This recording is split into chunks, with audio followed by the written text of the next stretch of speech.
Assalamualaikum, selamat pagi. Dalam video ni kita akan berbincang tentang XRP ataupun Ripple.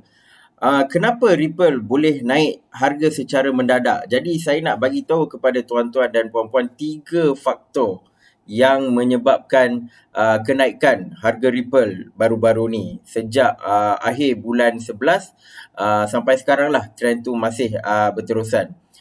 Jadi sebelum tu seperti biasa kita akan lihat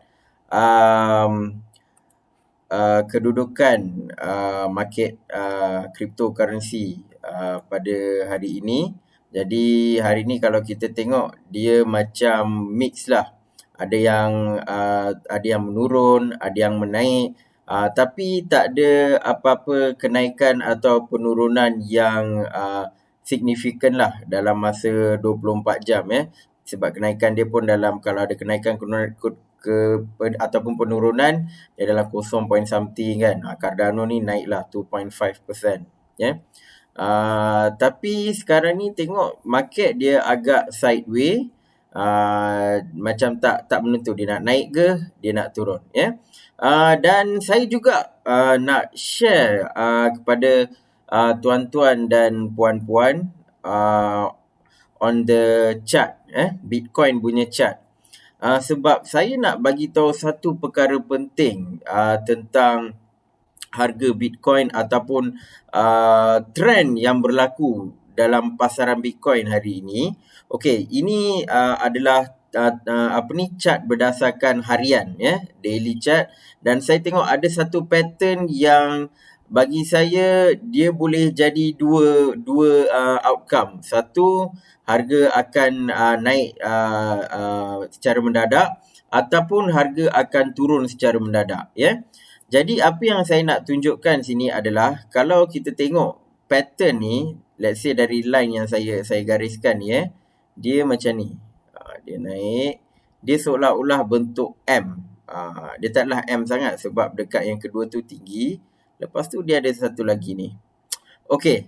So apa maksud trend ni adalah dia kita panggil head and shoulders, bukan shampoo head and shoulders, tapi pattern ni kita namakan head and shoulders, tapi dia belum habis lagi shoulder yang ni lah. So ibaratnya ini adalah head, kepala, tepi ni dengan tepi ni adalah shoulder. Kenapa dia panggil head and shoulder adalah kerana kalau kita tengok lengkuk yang pertama ni dia sampai 19,000. Lepas tu dia jatuh dia jatuh sampai 16,000. Lepas tu kita tengok lengkuk yang kedua dia naik sikit. Dia naik sikit sampai 19,900 lebih kurang. Lepas tu dia jatuh balik. Dia jatuh balik sampai 18,000. Jadi yang puncak pertama ni lebih tinggi daripada puncak yang kedua. Puncak yang kedua ni lagi tinggi daripada puncak yang pertama. Dan sekarang kita tengah tengok satu lagi kebangkitan daripada harga dekat 17,900, sekarang dia tengah naik. Alhamdulillah setakat ni memang hijau. Cuma apa yang kita perlu pastikan adalah kalau dia turun balik, maksudnya dia dah form head and shoulders punya pattern. Jadi kena hati-hati sebab kebarangkalian dia akan jatuh. Maksudnya line yang saya lukis yang warna pink ni, dia mungkin akan jatuh lagi bawah. Jadi yang ni saya jangkakan kalau jatuh mungkin dia boleh pergi sampai 16,000 ataupun mungkin sampai 15,000. So ini antara trend yang saya tengah berjaga-jaga lah. Tetapi kalau dia tidak mahu membentuk pattern head and shoulders, nak tak nak dia akan pecahkan 20,000. Sebab apa? Sebab yang formation yang ketiga ni, lengkuk yang ketiga ni, dia tak boleh lagi rendah daripada yang kedua.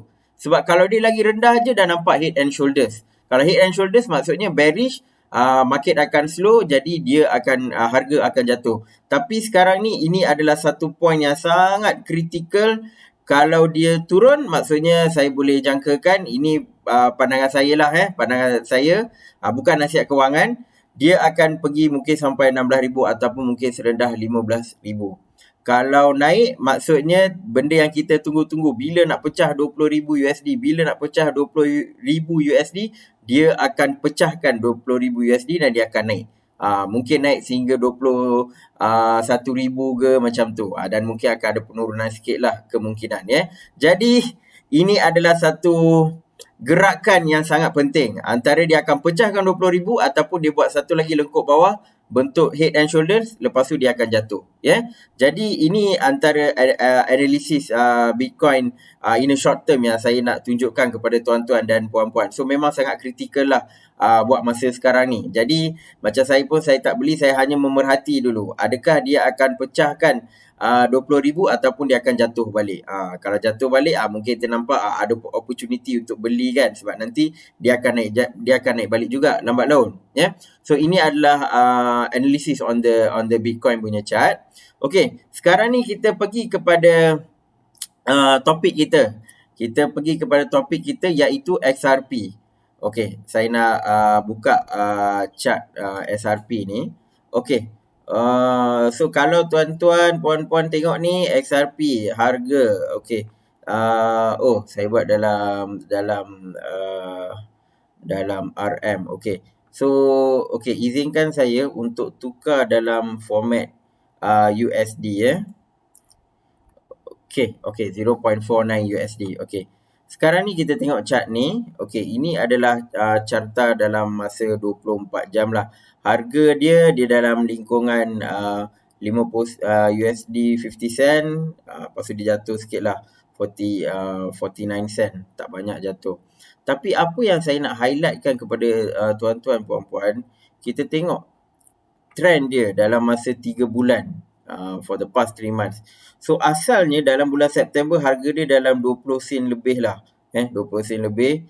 Dan pada 20 November, dekat-dekat 20 November ni harga dia telah mencecah 30 sen. Dan kita tengok trend dia naik. Setiap hari naik secara mendadak. Naik dan puncak dia dah pergi hampir 70 sen pada 25 November. Nampak tuan-tuan? Dari 20 November hingga 25 November. Maksudnya dalam masa 5 hari keuntungan XRP adalah 200%. Dekat 200%. Jadi sesiapa yang beli XRP sebelum 20 November kan, lepas tu kalau dia pegang XRP dia, contoh kalau dia beli XRP untuk 1,000, dia hold kan sampai 25 November, dalam masa seminggu duit 1,000 dia akan menjadi 2,000. Lepas tu dia jatuh, lepas tu dia naik balik, lepas tu dia macam dia tengah consolidate. Ni kita panggil consolidate. Dia tengah mencari satu titik kestabilan dalam pricing dia. Okey, jadi bila perkara ini berlaku, saya perhatikan dekat komen saya, ada yang WhatsApp dan ada yang juga message saya. Diorang tanya, boleh tak kalau nak beli XRP? Adakah XRP satu pembelian yang berbaloi? Jadi kalau dari generally, saya just ambil dari konsep general bagi saya XRP ni sesuatu yang kita boleh melabur. Sebab apa? Sebab XRP ni tuan-tuan, dia dah berada dalam market sangat lama. Dia dah ada sejak 2013. Dah 7 tahun dalam market, dan dia juga ada banyak partnership, terutamanya dengan syarikat kewangan ataupun bank. Dia ada banyak partnership dan memang company ni memang dia takkan cabut lari lah. InsyaAllah dia tak cabut lari. Memang dah lama dah dalam market. So kalau kita tengok dia punya maksimum dia punya carta secara keseluruhan sejak dari 2013 sampai sekarang, puncak dia paling tinggi adalah dalam kira-kira bulan Januari 2018. Ini waktu yang harga Bitcoin pada tahun 2017 Disember macam tu yang jadi 19,000 kan. Jadi sebulan kemudian lepas tu altcoin semua pun naik juga. Jadi XRP pun dia ikut juga kenaikan tu, dan dia naik sampai hampir lebih daripada $3 USD. Lepas tu macam biasalah, market jatuh, dia pun jatuh. Sekarang ni baru dia tengah naik. Dia tengah naik balik. Jadi kalau bagi saya potensi dia adalah yang ni. $3 USD. Maksudnya kemungkinan kalau contoh harga Bitcoin naik balik dan semua akan ikut Bitcoin, maka yang ni pun dia akan naik sampai 3 USD, sampai $3 ataupun mungkin lebih, ya. Jadi ini hanyalah satu fasa permulaan. Okey.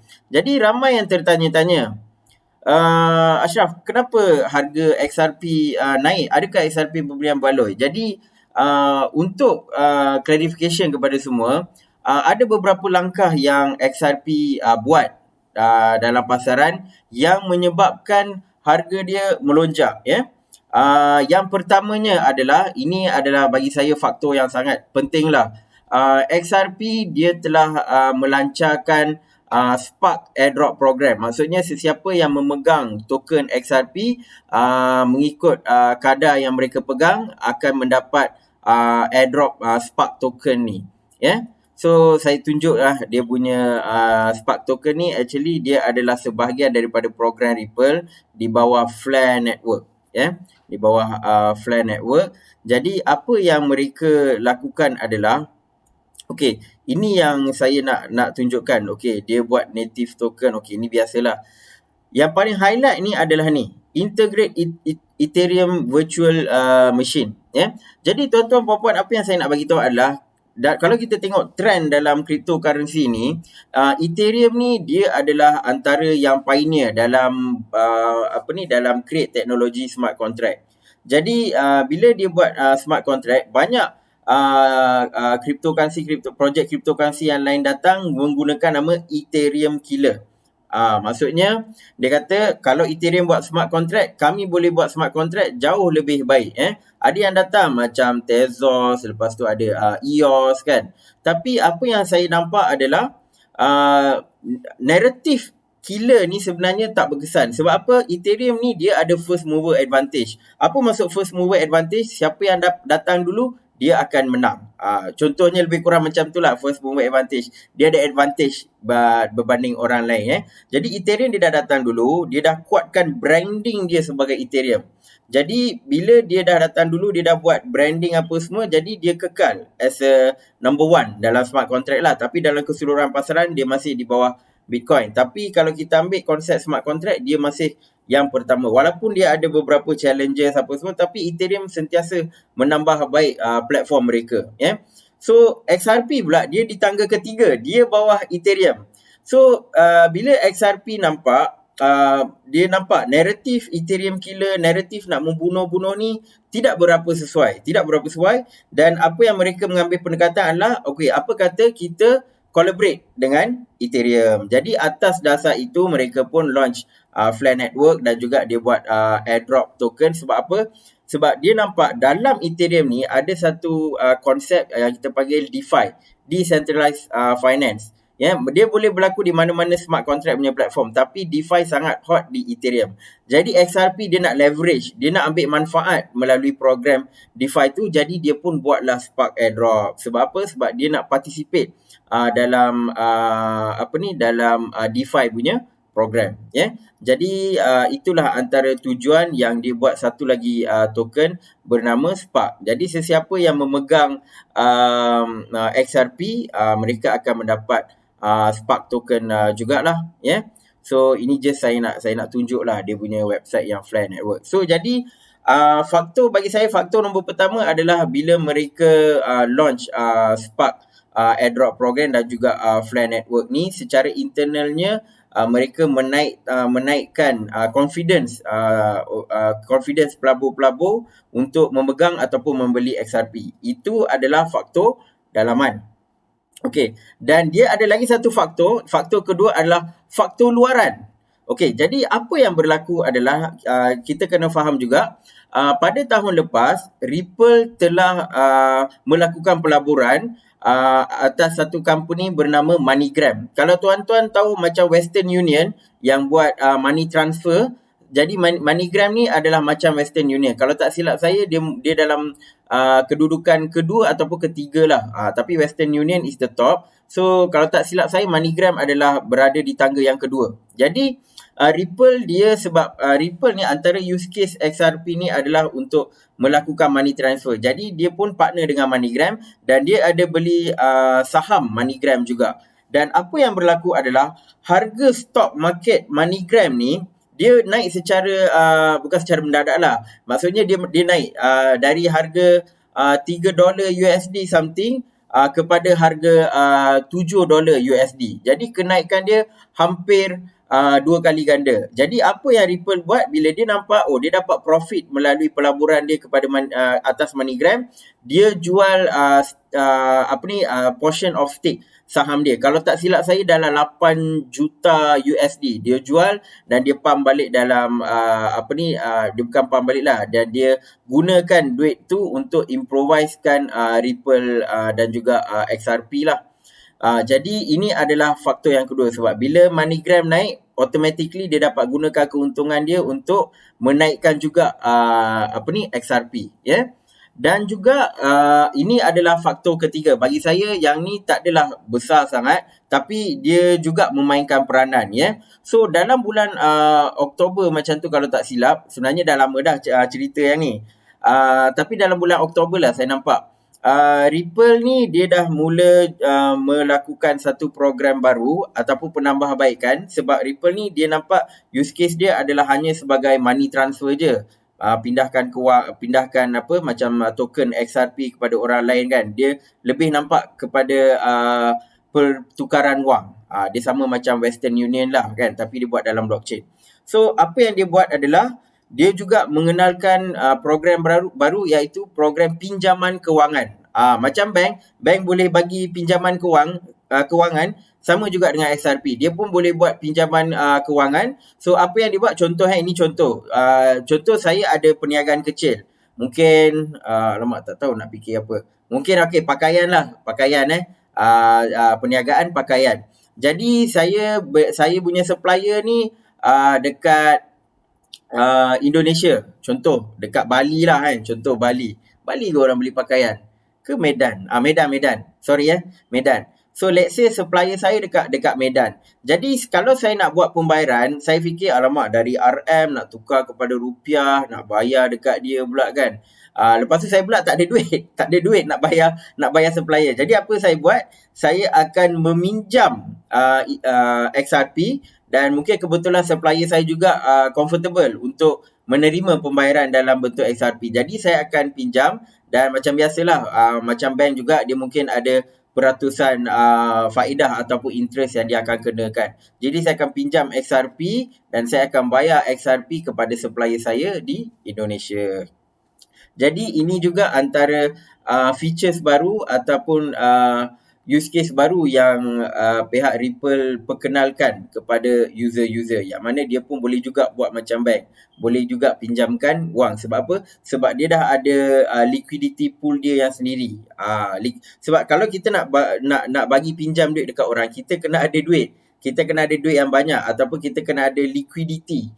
Jadi Ripple dah ada liquidity, jadi dia pun selesa untuk memberikan pinjaman kewangan kepada pihak peniaga lah, ya. Jadi so ini adalah antara faktor kenaikan Ripple ataupun XRP. Dan bagi saya, apa perkembangan yang berlaku kepada XRP adalah dia bersifat long term. Dia bukan macam short term. So dari 3 sebab ni saya nampak 3 faktor-faktor ni memainkan peranan dari sudut long term. Cuma dalam sudut short term ni, bila kita nampak news macam ni, harga dia memang akan melambung, ya. Tapi tengoklah, kalau ada yang pandai buat trading, mungkin dia beli sebelum November, dia dah dengar news dia, dia terus beli. Lepas tu tengok harga pun naik kan. Itu kalau nak main short term. Tapi Ripple ni bagi saya, kalau nak main long term ataupun nak hold long term pun boleh juga. Sebab Ripple ni even sebelum kenaikan harga baru-baru ni pun, dia akan sentiasa bagi tahu partnership dengan mana-mana pihak. Even kalau tak silap saya, dekat Malaysia pun dia ada partnership dengan CIMB. CIMB kot kalau tak silap saya lah. So Ripple dia aktif dalam engage partner-partner baru. Jadi kalau sesiapa yang nak melabur dalam Ripple ni, ini pandangan saya lah secara peribadi. Bagi saya memang sesuatu yang baguslah kalau nak melabur dalam Ripple. Sebab dia memang antara top 10 cryptocurrency dan dia juga sentiasa melakukan announcement ataupun launching produk baru, macam contoh yang terbaru Spark program, Jadi ini saja yang saya nak share kepada tuan-tuan puan-puan, sebab saya dah dapat banyak komen dan feedback. Ramai nak tahu tentang Ripple, boleh ke tak boleh ke kan. Jadi ada satu soalan yang sangat penting yang mungkin tuan-tuan puan-puan tertanya-tanya. Macam mana saya nak beli Ripple ni kan? Sebab saya dah bagi tahu kebaikan Ripple semua ni kan. So mungkin tuan-tuan puan-puan rasa nak belilah Ripple ni, nampak macam okey je. Bitcoin kalau nak beli satu Bitcoin harga dah dekat berapa puluh ribu, dekat 70 ribu, 80 ribu kan. Ripple ni berapa sen je pun kan. Mungkin tuan-tuan puan-puan nak beli, Alhamdulillah. Sekarang ni kalau nak beli macam Ripple, contoh Ripple ni dia top 10 coin, top 5 punya coin. Dia ada dalam pasaran Malaysia sendiri, pasaran kripto Malaysia. So contoh macam Luno.com, Luno.com boleh beli Ripple terus melalui Luno.com. Ataupun kalau lagi satu cara juga, boleh beli dekat peer-to-peer exchange macam Remitano. So macam saya antara Luno ataupun Remitano lah kalau saya nak beli pun. So link untuk beli Ripple ni saya ada letak dekat bawah, dekat description YouTube ni. Boleh beli dekat Luno ataupun boleh beli dekat Remitano. Terpulang kepada tuan-tuan dan puan-puan. Itu saja daripada saya. Terima kasih kerana tonton video ni. Jangan lupa untuk like, subscribe dan juga share. Okey, dan kita jumpa dalam video yang akan datang. Assalamualaikum.